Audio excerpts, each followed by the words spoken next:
I don't usually do a talk about myself, but obviously this whole talk isn't about me, but I think you asked me some questions about me, so I just wanted to talk about me a little bit. So I'm Mark Jones. I'm creative director at Studio Blackburn, but also I'm another Mark Jones, and I call myself another Mark Jones because it's obviously a pretty generic, stark name. That a lot of people have. I think there was a time where the Welsh rugby team had about 3 players that were all called Mark Jones. So I'm just another Mark Jones. Nice to meet you all. But I was born in 1990 in York, and I always tell people that it's from 0 to 2 years that I lived in York, but my mum told me the other day that it's from 0 to 0.5 that I lived in York. So not very long in York. And then I moved to a wonderful little market town called Grantham in Lincolnshire, which is obviously very sort of provincial, middle England town. But I think we moved there because my dad used to work in London, so he used to commute, and it was a really good commutable town. So as you can see, it's like right in the centre, but it only took about an hour to get to London because of the fast train. So it was really good for like family and life. But I had a really good upbringing.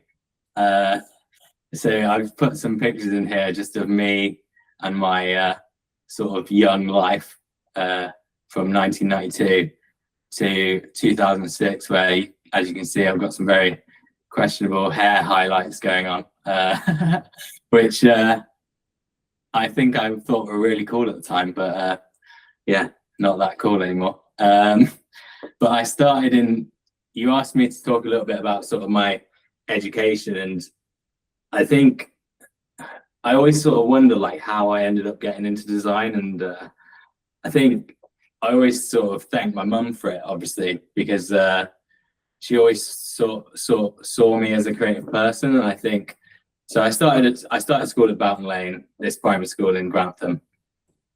I went to Sir William Robertson High School, and I think this was probably my first introduction to graphic design, where I did this course called Graphic Products, and it was basically, you learn about like 2-point perspective, and you learn about how like things should be drawn, and it was a lot of like graphic drawing. And one of the things we did as a project was sort of design the back of a skateboard, and I thought that's what like design was at the time. But then I also did art as well at school, and I loved art, and I think I really resonated with art and design at that phase of my life.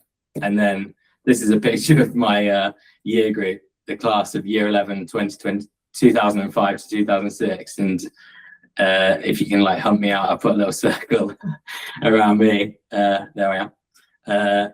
But then I went to Grantham College, which I didn't do an A-level, probably because I'm not smart enough. I went into Grantham College and did a sports course, which obviously sounds a bit counterintuitive from the fact that I said like I loved art and I loved design, but effectively all of my mates were doing sports courses, and I remember thinking, great, I could do a sports course with all my mates for a year. And I did it, and then I went to this like job, what do you call it, like a careers person, and they said to me all of these jobs that I could potentially do, and I just remember sitting there thinking, what the fuck, I don't want to do any of that.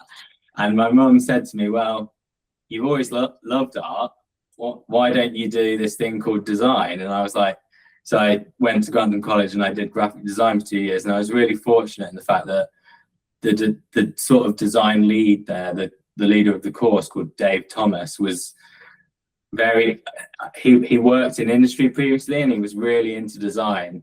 And one of the things he said at the time was like, Mark really sort of seems to have what it takes, like he loves design.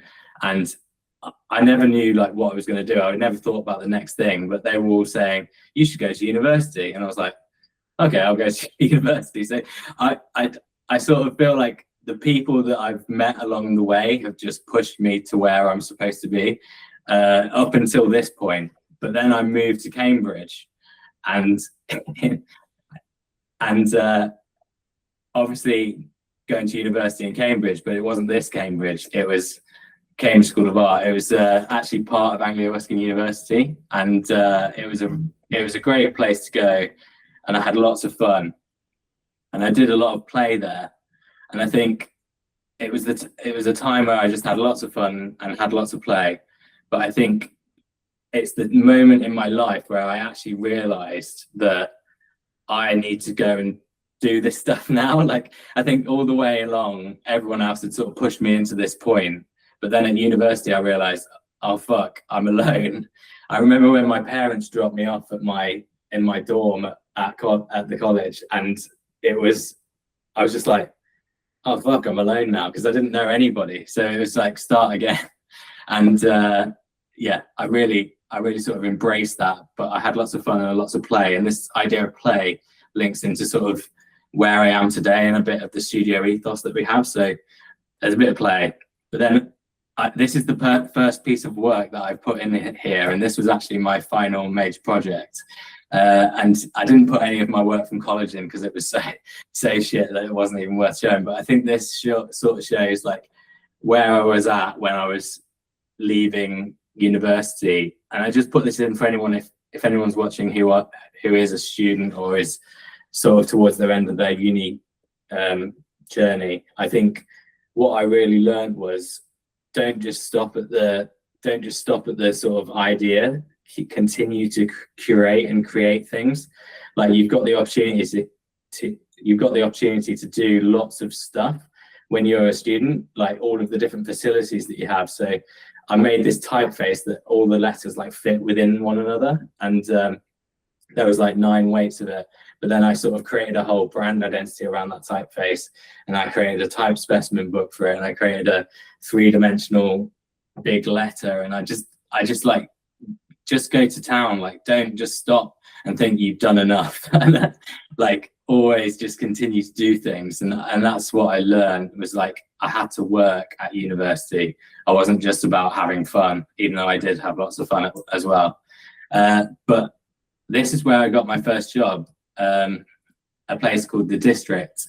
And you know it well, Edmund, because you actually work there too. Yeah. Fond memories.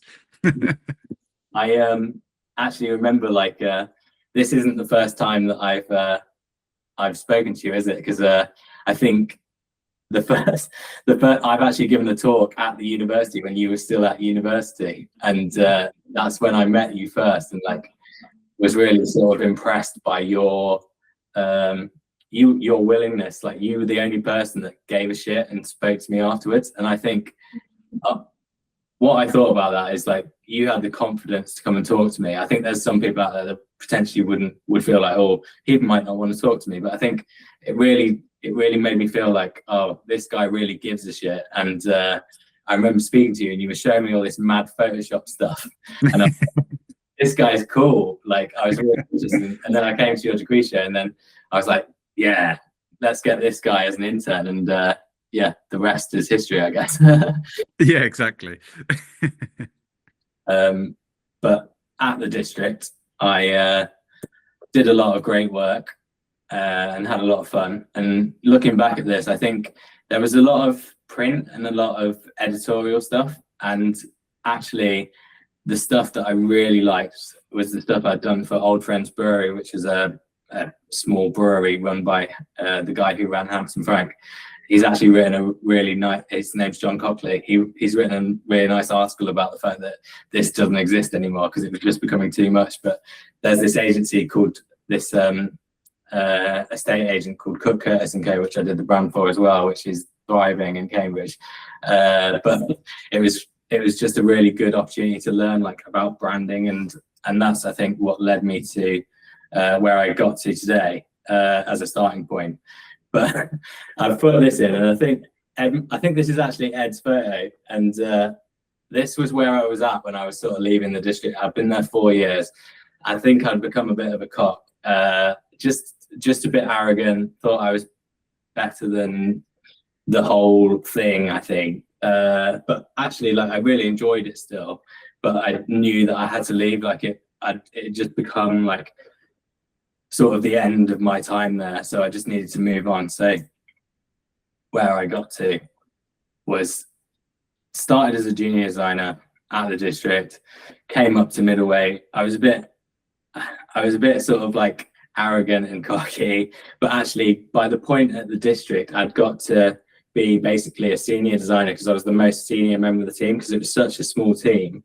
I was actually classed there as a senior designer, but then when I moved to London, I think I spoke to recruiters, and they said, no, you're not a senior designer yet, you'd probably still be classed as a middleweight. So moved to London.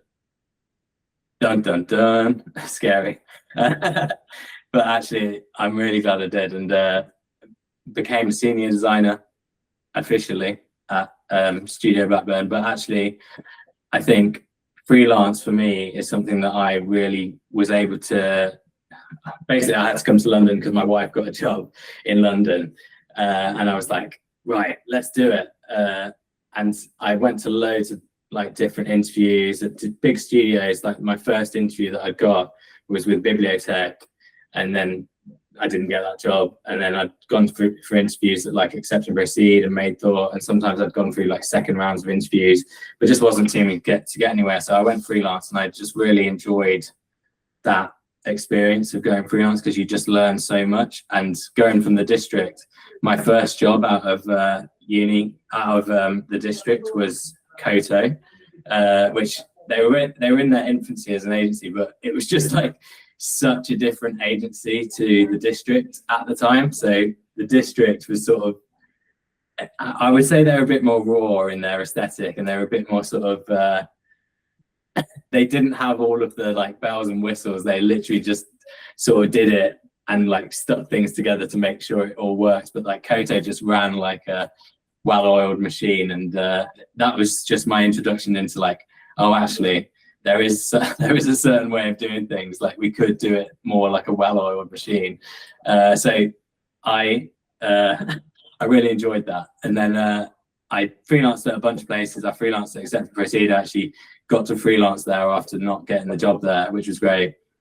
I also freelanced at Green Space and a small studio called Narrate, which I really enjoyed as well. But then I got the opportunity to freelance at Studio Blackburn, and I guess the rest is history. So I worked my way up through the ranks. So I started as a senior designer at Studio Blackburn, then I was a design director, and now I'm creative director, which is where I am today. And I guess that leads me on to, well, what I do. I'm an official graphic designer. I have to like pinch myself sometimes. I think I always try and remind myself, like it's actually like weirdly when I walk out of the station at like Shoreditch High Street and stuff. I remember coming to Shoreditch as a student, and I remind myself, like, if you could tell young Mark that that you are here right now, he would just be like, what the hell? Or I think he might tell me to just shut up, you knob. But I think it's really nice that you can sort of, as you go through your journey in life, like I'm like amazed, like I've got here, so it's very exciting. But anyway, back to Studio Blackburn, because I think as it's been my focus for the past 8 or so years, I think I've really sort of helped and been part of shaping what it is today. And I think I really want to talk about it today, basically. So there's a couple of projects that I've got to talk about, but Studio Blackburn, we're a creative brand agency, and effectively our whole ethos is about working with people who are design-led or design-focused. Like, we want to work with people who really give a shit about design. It's not just like people who just want a brand. It's people who want good design, and that's what we want to look for. And we do all the obvious stuff like animation, guidelines, packaging, all of those things. And that's where we do it from, Studio Blackburn 12 Printing House Yard, which is where I'm sat today, actually. I've actually just been at my son's sports day, but I had to rush back for this, and I thought, rather than be at home and him just like come in and be like disturbing the talk, I came up here. But yeah, it's fun. So we do a lot of branding stuff, and these are the clients we do it for: the Olympics, Sky, M&S, Brompton, like big brands that we work with sometimes. But it's not necessarily always about the big brands. It's just people who really care about good design. So there's a couple of projects in here, especially the last one, where it's not necessarily all about the money, but it's about trying to do good design. I've got a bit of this ethos about the brands that Studio Blackburn create in here. So one of the things that we really care about is the brands that we work with, not just like that they're design led, but also they have this point of view or have a reason for existing. Like we try and find this with our clients if they haven't got it, or we try and help them find it, or if they do have it, then great. But we really want them to, that phrase, stand for something or fall for anything. And I think we really care about them making sure that they really figure out what it is, what's their point of view on whatever it is that they do. We need them to fit in, and that's not necessarily just like we want you to fit into your sector, because actually the most important thing I think is not necessarily fitting in your sector, but you have to almost just a little bit. And I've mentioned this before about things like the Jaguar rebrand, where they completely alienated their audience. And I think what we try and do is not go that far and that drastic, because we'd always look at the sector vernacular, but also we want you to stand out as well. So it's a hard balance to try and find both. There's this thing about cohesion as well, and we've put in cohesion rather than consistency, because although consistency is important, I think more and more like brands aren't needing necessarily like really strict, rigid guidelines. They're actually, what they're looking for is a whole sort of connected look and feel that actually isn't just like, you can only put your logo top left corner, or like that sort of stuff isn't actually, it's so restrictive, and it doesn't actually make for good branding. So that's something that we want to do, is make it more cohesive and not necessarily consistency. And most important, and I think this links back to probably my whole life of that I've lived so far, is about try and embrace the fun part of it all. So it's, even though it's a serious subject, design, I also think it cannot be a serious subject. And I think there's people out there that take design too seriously, and I want people to just like really embrace the fact that this is a creative subject and stop trying to make it corporate. And a lot of people really want to make it really corporate. And although that's important, our sort of work ethos is this idea of work, play. So what we do is we work hard, but we also play hard. And we don't want to take on that sort of song like work hard, play hard. But it's like, it's coining this term work play. And I think it basically is everything that embodies what Studio Blackburn is about, like working hard, but also having fun doing it. And I think that links into the way I've tried to live my whole life, especially towards the university. But today I've actually got 3 projects to talk about, and I know we've not got that long, so I'm going to try and rush through them, if that's all right. The first one is Brompton, and I hope a lot of you are aware of Brompton. It's probably one of the world's most famous folding bike brands. The second one is So Energy, which is actually a small energy company, but they're actually quite big, but they're not part of the big 6, which is things like Octopus, British Gas, EDF, all of those big hitters. They're actually just sitting below them, but still sort of surviving. And then Village is a butcher's shop based in Blackheath. And then hopefully I'll show you a little bit behind the wizard's curtain as well, which is always good to see. So first off, Brompton. This is a brand refresh that we did for the world's most famous folding bike brand, as I said. But often with that agency, sometimes they come to us with strategy, which we actually really love, because although we do strategy in-house and we do enjoy doing strategy, this time Brompton came with us with this great strategy, and it's this idea of life unfolded. What does the Brompton do for you? It gives you the freedom to unfold your city, live a life that is unfolded. And I think just having this as a starting point was a really great opportunity for us to be like, right, let's really showcase how life unfolded can look. But the problem with the Brompton brand is it just had become an absolute mess of all of these different typefaces, all the different things going on, different ways of talking, unfold happiness, we create urban freedom for happy lives.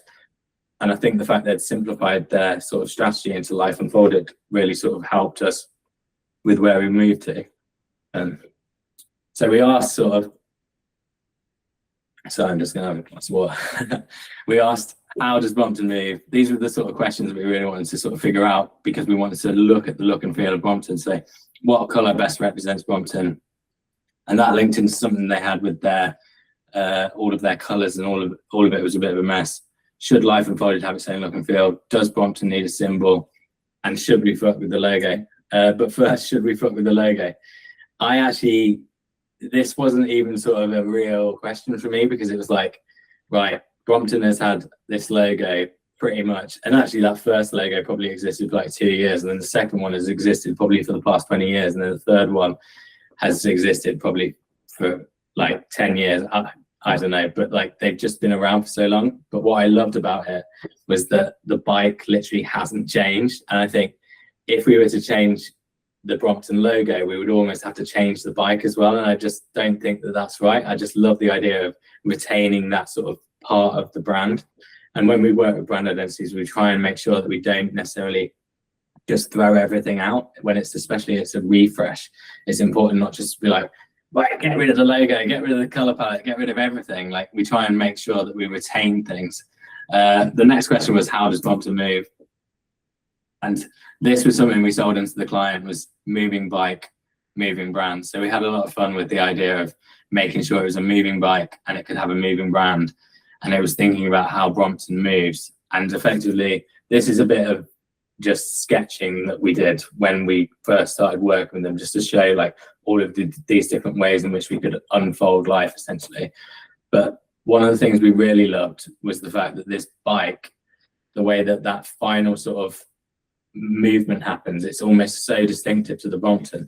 I don't know if anyone's got a Brompton, but when you lift up that wheel, when you're about to pop it up and then go, that's the opportunity, that's the time that you're about to go live your life unfolded. So we wanted to really mimic that with the motion that we did. So every part of the motion sort of linked into that idea of how do we like really embrace the movement of the bike. And that reveal of the logo also just like looks so distinctively Brompton, which we loved. But also we looked at like the three-speed modular play. Can we make sure that the bike moves in the movement of the way that the bike moves? So 3-speed, 6-speed a bit faster, and then 12-speed it's like it's going rapid and a bit more mad. And this is just a showcase of like being a bit more playful and a bit more 12-speed motion with Brompton, but also getting in that sort of final Brompton flick as well. And then making sure that it all looked right across their social media. So giving them all of this different styles and different type of movement that can really make them sort of be part of this moving bike, moving brand, social media evolution. Should Life Unfolded have its own look? I actually thought at first that Life Unfolded shouldn't have its own sort of separate brand, especially when it's a strategy. I think that should just be like underpinned at the core of the company and not necessarily forward, like everyone should see that this is like a logo lockup. But after talking with them, this is only one of the ideas that we showed. We showed a lot of other ideas, but I've just tried to keep this presentation short. But I really like the idea of it being a magic carpet, and you'll see there that lettering, that magic carpet, that was something that Andrew Ritchie, who created the Brompton, actually really wanted to sort of get across, was this idea of it feeling like this magic carpet for your city, essentially. And but the way that this looked, because Brompton is so mechanical, it just felt too whimsical for them, and I think we moved on from this pretty quickly. But one of the things about Life Unfolded was the idea of unfolding your city and living this life unfolded. And we came up with this sort of like almost passport stamp idea where you could have this life unfolded stamp book where you'd have Berlin life unfolded, Paris life unfolded, Hanoi life unfolded, New York life unfolded, but they sort of became part of the sort of life unfolded ecosystem. And then what Wallace, our designer here, actually did was take elements of the bike in order to create these different symbols, just picking objects that come off the bike, which I thought was a really lovely idea. But essentially, this is how life unfolded looked as its final sort of look. So it was giving it this idea of unfolding this life, unfolding Brompton, unboxing Brompton, Brompton, life unfolded. And it had a really nice sort of simple look and feel, still embracing that movement that we injected, but also within static form, sort of showing different ways of moving and different journeys that you could go on. And then also we created those as stickers that looked really great as well, like the life unfolded stickers. And we also thought it would work really well on tags and everything. So it was just this little, very simple life unfolded boxing idea. What colour best represents Brompton? I've given it away because I've been using it this whole time. But when Brompton first came to us, as I said, they had a really sort of not drastic colour palette, but there was a lot of colours going on. And I think one of their main problems was they were like, well, what colour actually best represents Brompton, right? I quite like the fact they had lots of different colours because I think then they could pick different colours from different bike frames. But giving them one simple core idea, their one simple core color, has really helped them like move on from this, I think. And they also were like, when we do a presentation, what color did we pick as the cover? And this just like caveats all of those problems. It's just like, just use the blue color. But this is actually something that one of our designers, always tries to get into every project that he does. And he still hasn't managed to do it yet. But it's not the idea of it being one color. It's the idea of it being all colours, and he still hasn't managed to sell it in, but I hope that one day he does.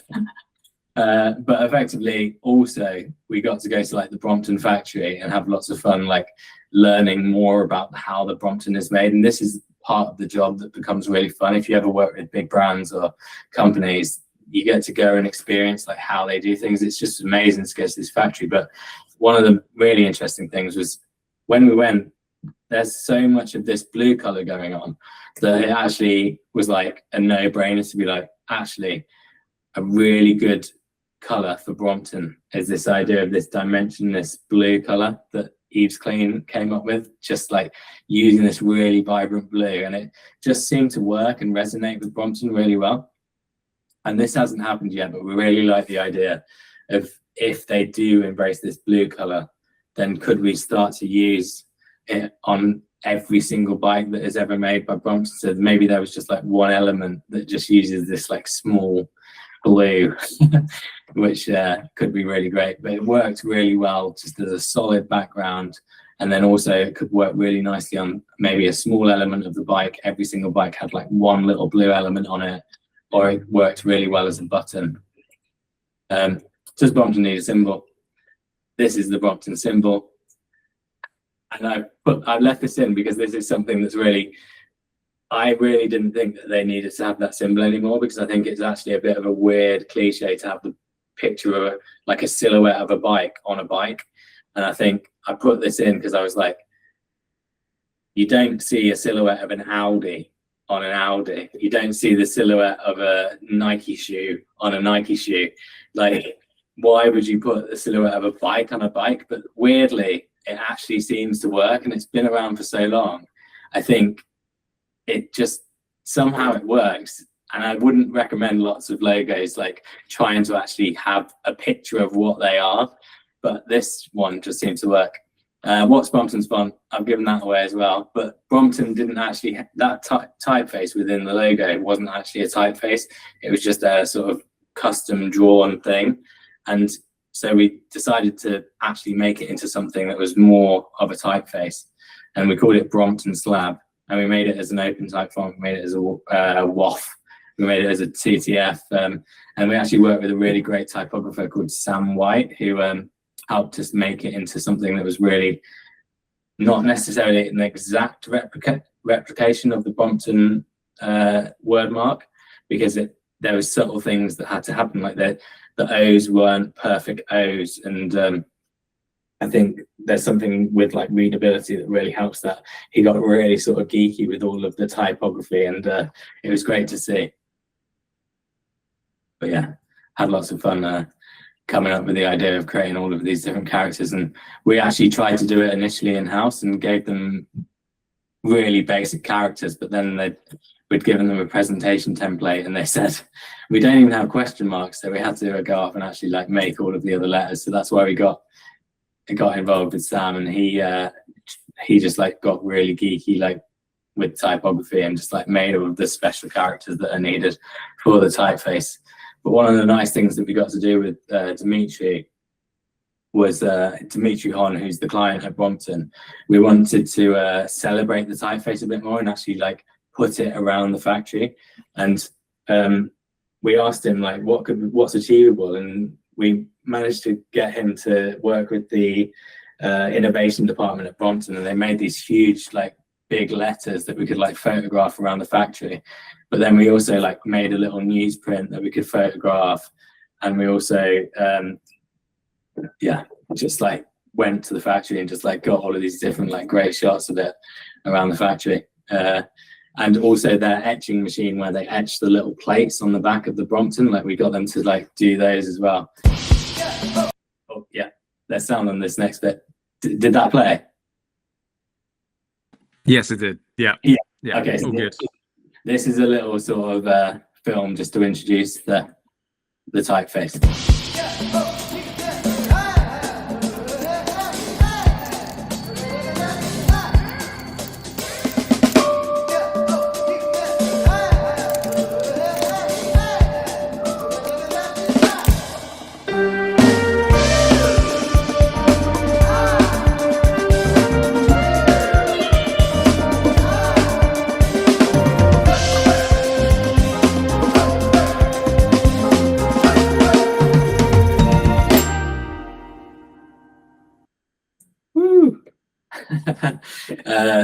So when they came to us with Life Unfolded, we essentially looked at the Brompton brand, and we didn't necessarily throw much away, but we added in a sophisticated way. So we gave them this idea of this Life Unfolded lockup. We didn't screw with the logo. We gave them this typeface that actually feels automatically Brompton. We gave them this idea of B being the blue color. We didn't mess with the symbol, even though I did question it at the time. Imagery, they've got loads of great imagery, and it was just about making sure that they had a consistent look and feel with their imagery.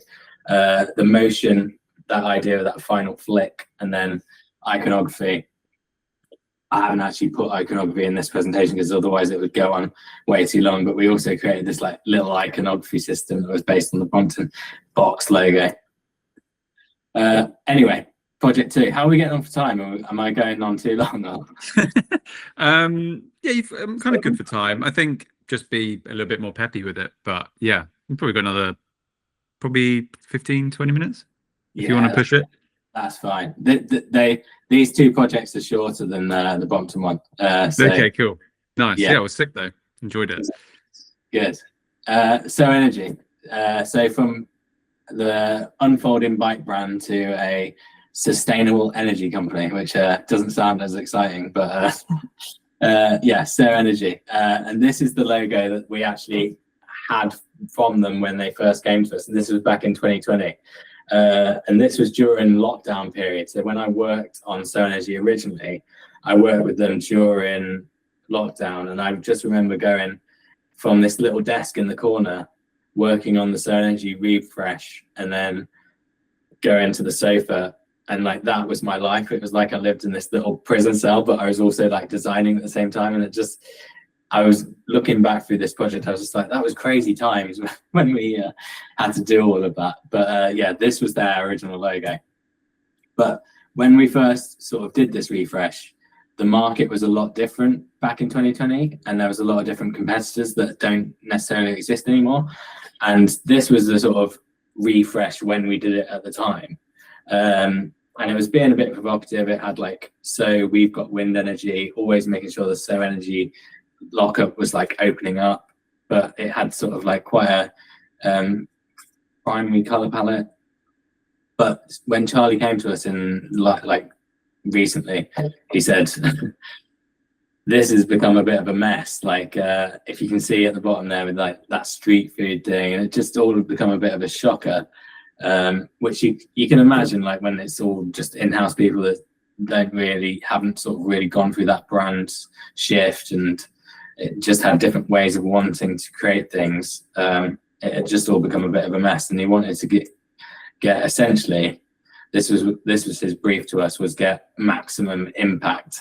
So he wanted to bring max impact back into the brand. So the first thing we did was, this was what the market looked like when So Energy first existed. So when we were doing the refresh, it was Bulb, it was Bristol Energy, Tonic, Igloo, and Octopus. But none of those companies, apart from Octopus, I think, are really operating anymore. But you can see they all had a very distinctive sort of pinky purpley color palette. So that's why we went for this like primary color palette, just to be very different from them, because they weren't really trying to compete with the bigger ones like British Gas, for example, at the time. But then now they really are trying to compete with those, because they're sort of seen as their main competitors, even though they're just outside of the big six. And Octopus Energy is now one of the big six. They had a very sort of similar color palette to all of this, and I think that was one of the first questions we asked, was there seems to be this really nice space to play here in the middle. So we gave them this really sort of vibrant, energetic color, and that color is called So Electric. So it was just, rather than giving them 4 colors, that was becoming a bit of a mess.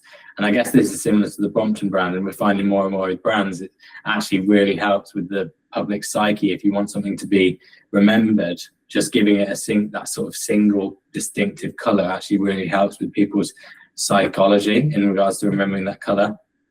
And one of the things he wanted us to do was this like holy trinity that he called it, was their website, their socials, their price comparison website, which is like one of the most important places where they show up. Is when you go to switch with an energy company, probably the only time you might see their logo is within that little square. So what we did was, giving it that single color made it much simpler to take it from the price comparison website to the socials to the website. But then also we added another one and coined it the Holy Quadrinity, and added this out of home adverts as well. So anything from digital to out of home to everywhere, it was about making sure that the So Energy logo just looked consistent, the So Energy brand looked consistent across all of these different Holy Quadrinity, as we coined it. And one of the other questions we asked ourselves was, what is So Energy actually selling? And I think energy is really tricky, because it's actually not, unlike Brompton, it's not a tangible product. You can't really see it.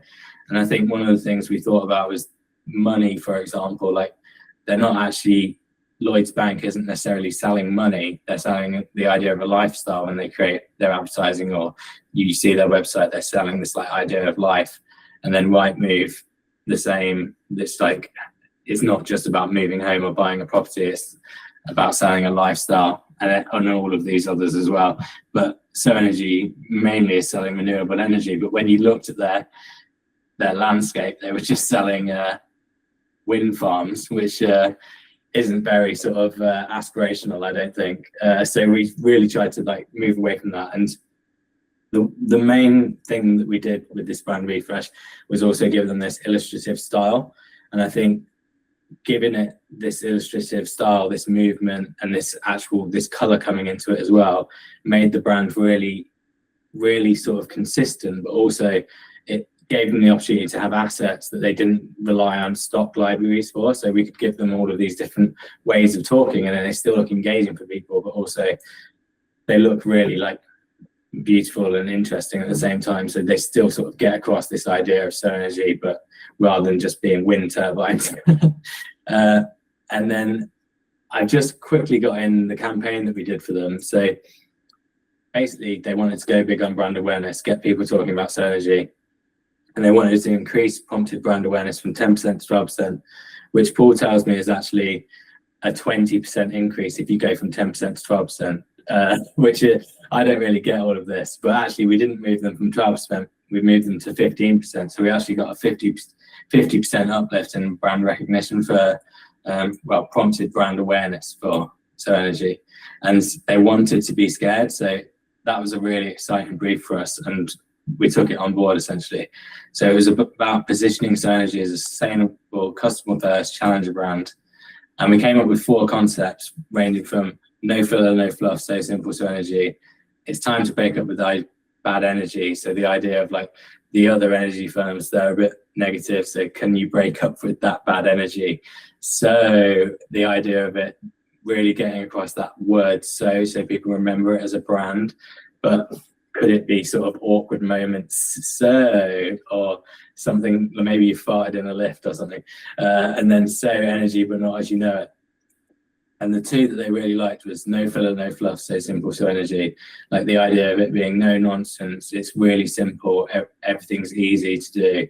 And then So Energy but not as you know it. So they really liked the art direction of the 4th route, and then they really sort of liked the idea behind the first route. And one of the things, we also looked at the sector vernacular again. It felt like everyone is just trying to copy Octopus now, because if you look at these 2 ads side by side, they're exactly the same ad. And it's sad that British Gas, who used to be the big company, is literally copying Octopus now. So they've all got these like fluffy mascots. They've got exactly the same copy line. They've got exactly the same logo placement. It just all existing in realms of the same. But we said, is it time to kill the mascot effectively? So EDF had a mascot, British Gas had a mascot, Scottish Power had a mascot, and it felt like they'd all copied Octopus. And we created a little gif there of like, almost like Space Invaders trying to kill all of the mascots that existed. So we really wanted to skip the fluff with So Energy. And people find energy really confusing, and it's perceived as annoyingly complicated. I think even if you don't necessarily like your energy company, you just can't be asked, because you don't have time and you just don't switch. You just like, it's just annoyingly complicated, but it's actually really simple. And the customers necessarily, even though the energy that they do is simple, the customers might not be simple. And they are unique individuals, and they have like unique little quirks. So this was actually some of the original sketching we did for this idea. And what we loved about it is the fact that it got the brand name into the like first part of the message. So Energy, you sort of question what's going on with the word so what's going on here? Energy. We do energy, so you can do you. So it's, they do the energy, so you can do whatever you want, you can do you. So Energy. The guy there blowing into the fan. So it's about using electricity in a really interesting way. The guy at the bottom is like doing his cleaning his shoe collection with an electric toothbrush, and the guy at the top is ironing with the toasties. And then actually that ironing the toasty continued throughout the whole thing. So that ended up in the final advert. I think the next slide is actually one of the adverts that we did. So there might be some sound. So, energy. However you use your energy, we make it simple. We do energy, you do you. So, energy. But it was really great because it gave us not just that illustrative style, it gave us this look and feel for So Energy that felt really like it was part and it belonged to this idea of them being more of a challenger brand. And we came up with 3 ideas here. So one was the first guy ironing his toasties using electricity in an interesting way. The second was a drag queen, which is actually a drag queen who was in RuPaul's Drag Race called Octavia. So I got to meet Octavia, which was great. And the third one is work up top, casual at bottom. So like work out at the bottom. And within each advert, we subtly got in the brand color as well, just to get that consistency running through. And it gave us this system like for using and making these distinctive assets that weren't just the illustrations effectively.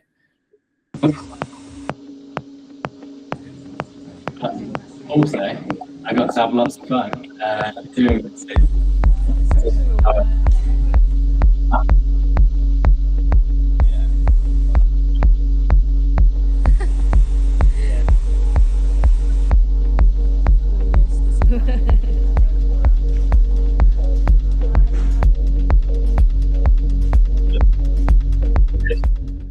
And it was just my first like experience of like actually having like a really good time on like a film shoot as well. And what it gave us was a brand system that looked really great and distinctive across all of these different visuals. So we could use these photographs that looked really great from that campaign, but also linked into these beautiful illustrations that we created as well. So I think the brand refresh, definitely, if you look at this now and where it was, and I think actually that was just sort of me as a designer on that one. And then as a creative director, I've been part of and worked with the people who've been part of creating this and been involved in like shaping it.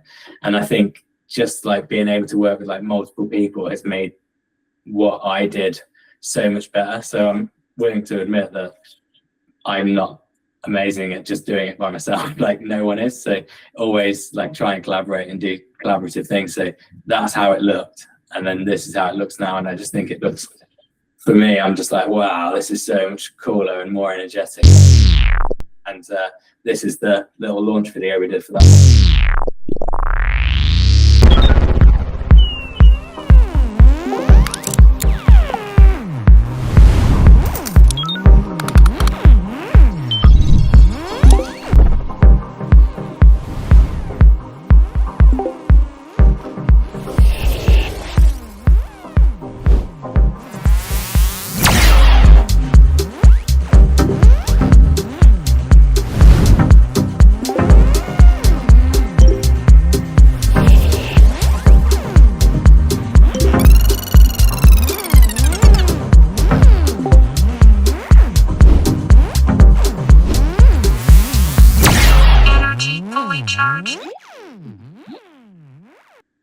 Yeah. Okay.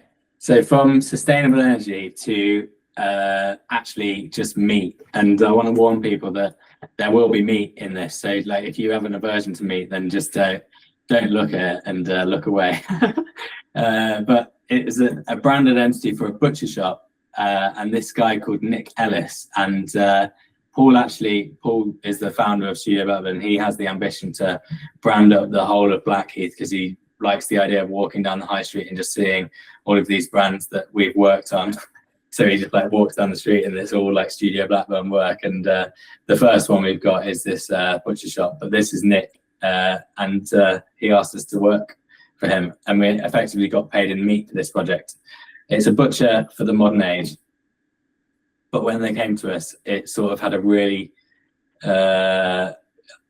ornate, old-fashioned, very sort of obvious color palette look and feel, especially that like I don't know what that sort of fence looking thing is on top of the logo, like but yeah, we really wanted to not be this, but they effectively sent us a mood board as well, and we really loved this mood board and thought it had lots of really nice things on it, and it gave us hope that based on what was there before, like that they actually really sort of wanted something cool and interesting. And we also really liked the idea of the colors that came through from that. So really embraced that when we did the brand identity that we finally got to. But also when we work on this sort of stuff, we also create a mood board for ourselves. So this isn't our work, but this is lots of great work that we saw around at the time that we really loved. And I think creates a really beautiful thing. So if your work's on here, then well done. Looks great. And this was the initial exploration. So when we worked on projects,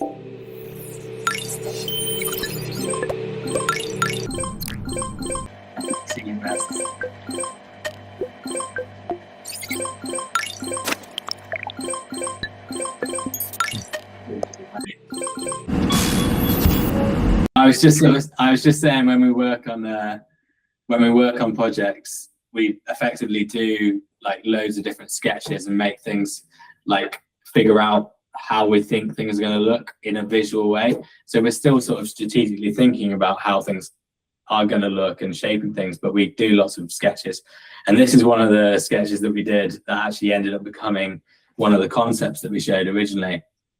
And it was all about like these butcher's knives and this blue color and making it really ownable and distinctive using butcher's knives. But we felt like butcher's knives actually in London, it's a bit wrong to have like just a picture of a knife, so we moved away from that. But one of the things that I loved about that idea, and I've left this in, is because I love the idea of it being RGB, red for the meat, green for the tiles that are in the shop, and then blue for the blue color palette of the brand identity itself.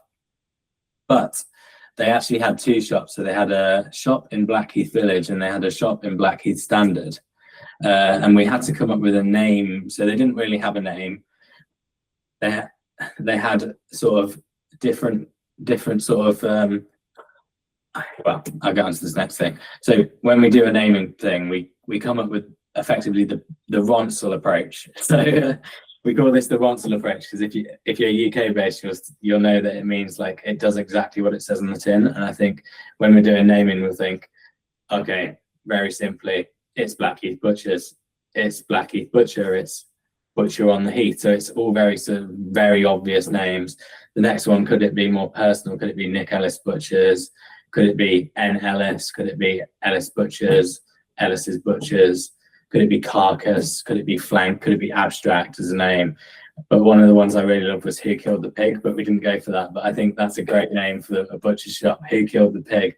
I like the idea of creating all these like distinctive little mystery stories about like who'd killed the pig. Or I thought that'd be great, but we didn't go for that. This isn't actually the final brand that we did, but we like the idea of coming up with a system. So because they've got two shops, they could have a master brand, so Butchers for Nick Ellis by Nick Ellis, but then they could have Topside, which is actually the village, which is on the top, and then the Flank, which is on the side, which is a smaller shop. And then potentially they've also got future scope to do different butcher shops, but they didn't go for that because it sort of felt a bit too drastic for Blackheath Village. I don't know if any of you have been to Blackheath Village, but it's very sort of more on the posh end of the spectrum, I guess, in regards to London. But love the idea of it having future scope and future shops that could exist. And then on the other end of that, we came up with this idea of 12 and 24, because actually on the high street, the village is number 12, and then the one on the stand in Blackheath Standard is 24. And I really like that idea of it's 12, it's 24. They're both part of the 12 times table, but then that's really restricted for the future. Like they'd need to get another shop. Maybe the next one would be like 36 or something. But I don't think you could rely on that as a system. So we moved away from that, but we initially showed them 4 concepts, but these are the 3 concepts that we showed originally. And then there was also a 4th concept, but the 4th concept is effectively the one that they went with. And then effectively we gave meat some legs. So there was village and there was standard. And we went over this idea of just using the name village for Blackheath Village. So it could be Ellis Butchers in the village, Ellis Butchers in the standard. So Ellis Butchers Village, Ellis Butchers Standard, two shops that have distinct look and feel. So village is more sophisticated and standard is more fun. But just going back to this, and this links into that idea of the sector vernacular and how you fit in within your sector. We really question, like within the energy sector, is it valuable to have a mascot because all of your competitors have a mascot? But when it's a butcher shop, you don't necessarily have many butcher shops that have mascots. So we were like, well, let's just give meat some legs.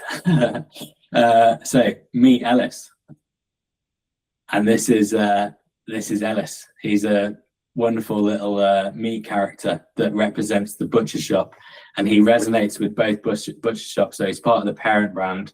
He exists for both butcher shops, but we could have fun with it. So we could create these different scenes. So Ellis Butchers, and you've got the little man running for the bus, just representing these different scenes. Or you could have sausages being made, and then they become the meat with legs.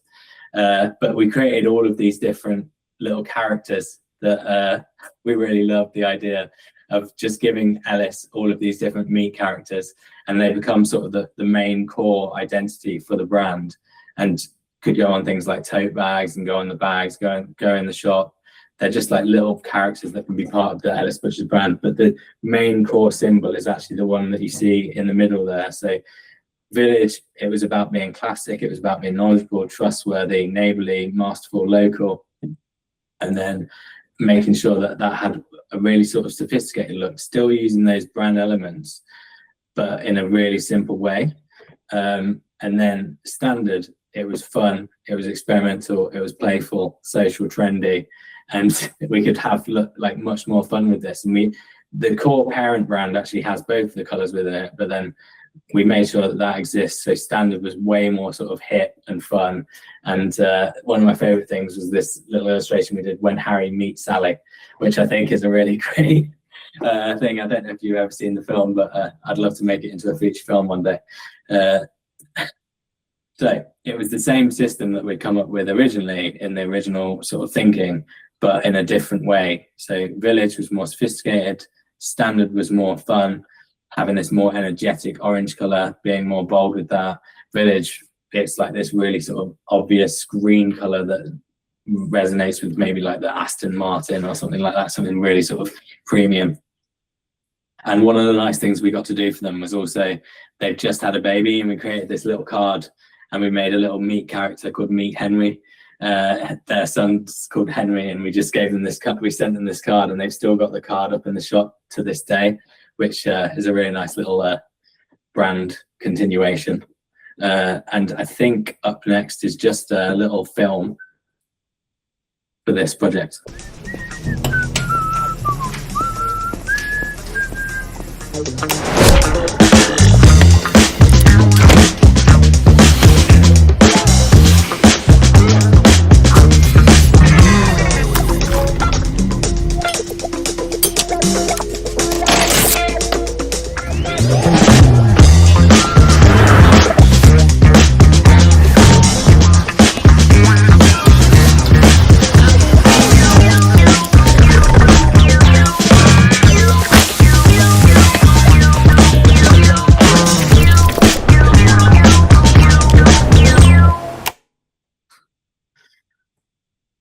Well, that sort of gets me on to the end of the talk, and I guess I showed you a little bit about me and my life at the start of this, and I think I've tried to distinguish my life down into this very sort of simple 10-minute clip, or however long I took to do it. But I was born, and then I'm creative director now, and I think all that's happened in that time is I've grown a beard.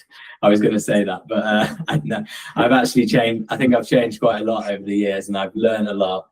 But I think one of the things that I've really sort of learned is this ethos that Studio Blackburn has to this day of work and play, and just like making sure you get a joy out of your life and the things that you do, but also make sure you work hard at the same time. So I just wanted to leave that as maybe like a final thought of the presentation: work and play.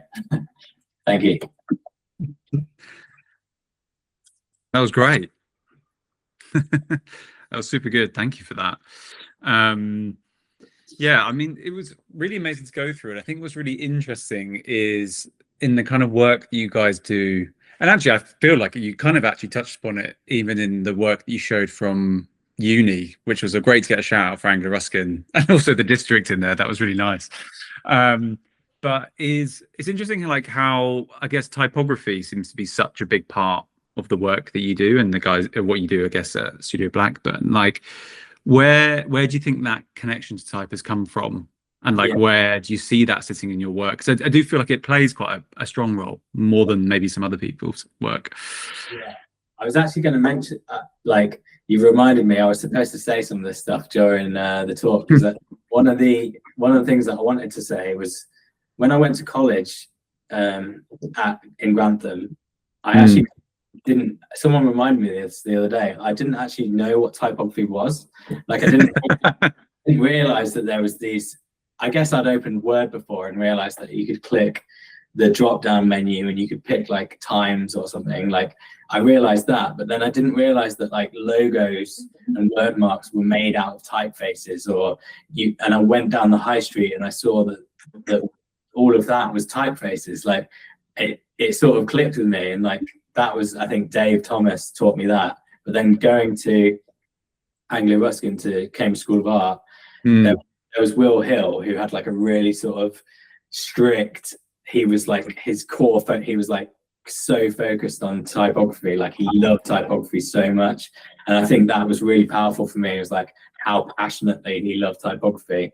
So I like really sort of took it as like a skill that you have to, almost was like a science to him. Like it was like so important. It was almost as important as like everything else. So like he took it really seriously. But then I also had a lecturer called Nicholas Jeeves, who really, he focused on typography, but also he taught me about the fun and the playful aspect of design.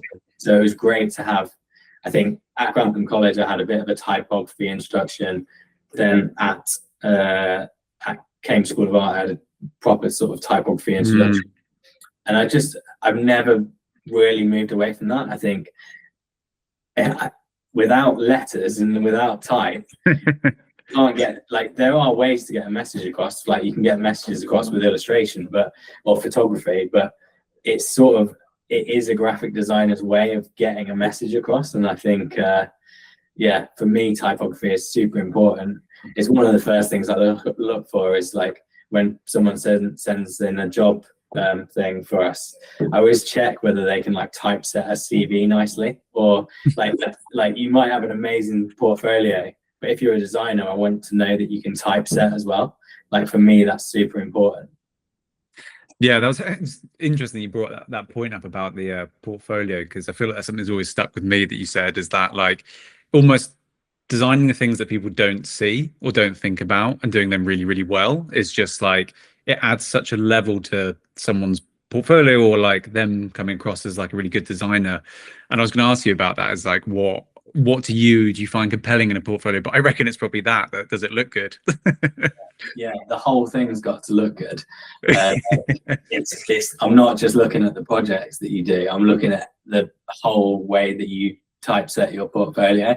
Like that's really important, I think. And the way it flows, like everything is super important. Even the way you do your email, like you even have a signature in your email or something, like just basic stuff. And try and make sure you use the right dashes, M dashes and N dashes.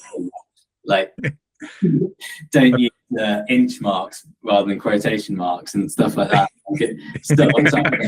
But I think ChatGPT has absolutely ruined the M dash for me, because I'm just like, I just don't want to use. I used to love using the M dash, and now I can't use it anymore because I just feel like everyone just thinks you've written with AI if you use an M dash.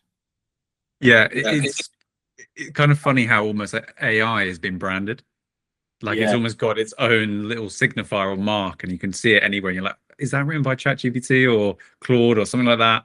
And actually, people use them because they know how to use them, and you're like, no, it must be AI. But it's crazy. The other thing I thought was really nice, and I think something that I feel like has always been present, is this sense of humor that you have in the work that you do. And I feel like it's always present. I think even at the district, I feel like that was always a big part of that. And like, I guess for you, how does humor play a role in your work, and how do you sort of want to bring that to the work you do? Yeah, I guess it's like, I'll try and get humor across if I can, but also try and have fun. Like I just want it to be, I guess like the word joyful is probably what I want people to feel. Like I think graphic design for me is like super, I really care about it being like harsh and graphic and like that aspect of graphic design. And I feel like the branding world has actually moved more towards, there's a really great article written by Experimental Jet Setter, like the sort of graphic designers of the time, but when I was like younger, and they were about like the terms graphic design is like, it's graphic, it's harsh, it's all of those things. It has like an edge to it. And then digital, like the idea of digital, it's all about the cloud and it's all like airy fairy. And I think I still want to be in that graphic world, like that graphic, but I think you can still do that and have joy and have fun within it as well. So I try and inject a bit of that into all of the work that I do, definitely. Even if I'm just doing like a PowerPoint template or something. That's really nice. Well, I think that's the thing, is that people do forget to enjoy the process, which I think is such a big part of design. And like, it's easy to get lost in the weeds and get really hung up on typesetting or like real nuanced moments or like client feedback, but to actually like have fun. I think it's just such a powerful thing to have within the work, and also it makes work better. I think if you're enjoying it, then you're going to create good things. Yeah, that's actually one of the things that Nicholas Jeeves, who was one of my lecturers, is like, you can really tell when someone's had fun doing the work. Right? Yeah, it's actually, it shows in the work that comes out. And I think yeah, just always try and find the fun in what you're doing. Like even if you're asked to do something that you think is a bit bullshit, like try and make it the best bullshit project ever. So I think it was really nice. Obviously, a lot. I mean, pretty much all. I guess everything is sort of a brand project that you talk through, and I think everything is about how you create a brand that stands out, feels very distinctive, and feels very original, and like separates itself inside a space. Like, I guess from your side, like what for you defines like a really successful brand? Like, what do you think beyond just aesthetic? Like, what are the things that you think creates a great brand? Yeah. It's tricky, isn't it? Because yeah. Thing that I used to think when I was younger is like, I didn't care about the brand itself. I just wanted to do the design that I wanted to do and have that aesthetic running through every single brand. But actually, if you really do understand brand and brand identity, then you can't have exactly the same look and feel for every single brand. Like, you need to make them different. They have unique people who are interested in that brand. They have unique people that they need to resonate with. It's so for me, it is about making sure that it fits into the world of that the brand's trying to live in, but also stands out within that world. And I think that's probably the bit that we try and add as a studio, is like, where do you fit in and stand out? Like at the same time, I just want to really make sure that it's not just like fitting into the same sector vernacular. We're actually working with like a IoT company at the minute, and they're just falling into the tropes of all of that obvious IoT solution stuff, where it's like connected images, and it's like, I really want to talk. It's like, stop doing that stuff and let's try and do something different effectively. Nice. Probably got two like final questions. I think off the back of the sort of what you just talked about with brands and like people, well, I guess you guys thinking about how you sort of take it as an opportunity to do something different versus like staying the same. Like, what do you think designers should be embracing more from a mindset and like a thinking perspective around the work they do? Like, how do they get themselves in that space? What should they be thinking about? Yeah, I guess it's tricky, because I feel like the majority of designers I know nowadays have sort of had to become brand designers, because like that's sort of where the money is. So I think if you're a brand designer, then you need to make sure that you're listening and understanding the way that the brand is and looks.